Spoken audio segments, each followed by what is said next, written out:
employees. The picket, to be led by the COSATU leaders in the province, is a series of demonstrations against the job-cutting measures announced by the SABC. The public broadcaster confirmed that it intends to lay off 981 permanent staff and 1,200 freelancers as a result of a planned restructuring in a bid to cut costs and save about 440 million rand per annum. The SACP in KwaZulu-Natal has also voiced its concerns on the move of laying off staff by the SABC. For more on the story, let's cross live now to our reporter Mlungisi Khumalo, who's outside the SABC offices in Durban. Hey Mlu, thank you very much indeed for your time. What's the current situation there? Well, what I can tell you right now is that hundreds, in fact, members of the South African Communist Party Youth League, as well as members of the Communication Workers Union, and as well as members of the African National Congress Youth League, have made their way into the SABC's KwaZulu-Natal regional offices.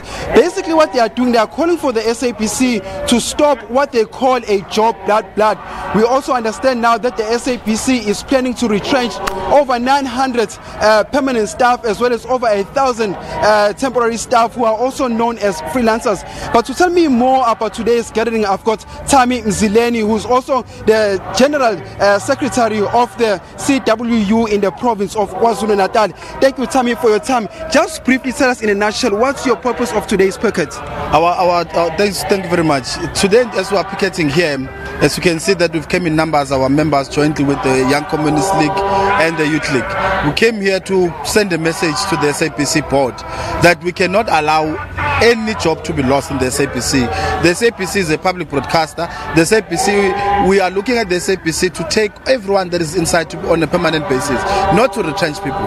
And this is a call to government as well, that we will not allow any retrenchments in the public sector or even in the private sector for that matter. Government currently is busy going out there that investors must come so that jobs can be created. How does investors or private sector come in and invest where jobs are being lost?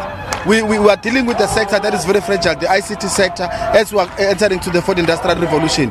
And there's no way that this sector can lose jobs, but it's a sector that can create more jobs, in particular for young people. As we know, that here in this at the SABC, majority of workers that are in the employment here are people that are ranging from the ages who are within the youth age group. So we cannot allow that. Mzileni, the SABC board has made it categorically clear that they see no other options apart from retrenchment. Now you've come here to picket. Don't you see your pickets as a futile exercise? No, it's not. In fact, what we see is that the SABC board must be removed. Clearly, you've got incompetent people there who doesn't know what they must do. If for anybody who sit and think that the only way to save money and to make the SABC to be to run smoothly, to lose jobs, then obviously the minister must really consider her appointment that she has done. All we are saying is that as the Communication Workers Union, we've came with solutions on how best can you run the SABC, which no one has listened to us. We are calling on government as well to say that 3 billion that is needed by the SABC, this is money that Treasury can afford. They must put that money to the SABC so that the SABC can be able to do a turnaround strategy.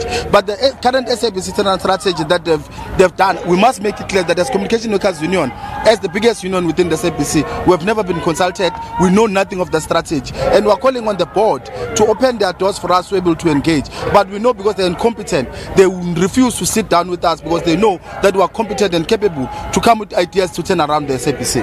Mzileni, we understand that the SABC regional offices in KwaZulu-Natal has your members, and you've also got your shop steward. I, as an employee of the SABC, can tell you right now that the mood of the workers is demoralization. What has been the take of some of your members who are part of the CWU? What's their general mood? The reason we're here, it's on the basis of that.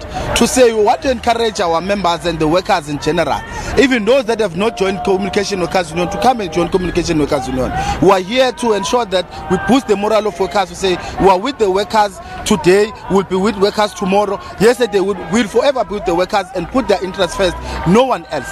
We've got no time to do any manga business here. We are here to defend the interest of the workers and to ensure that the workers, whatever they do, Communication Workers Union, from here all the way to the highest court on land, we are going to take the SABC to task to ensure that we defend their interests. Thank you very much, Tamim Zileni. That's Tamim Zileni, General Secretary of the CWU in the province of KwaZulu-Natal. As he has mentioned that the mood among some of the SABC employees at the KwaZulu-Natal SABC offices remains to be a mood of a people who seemingly are very much demoralized.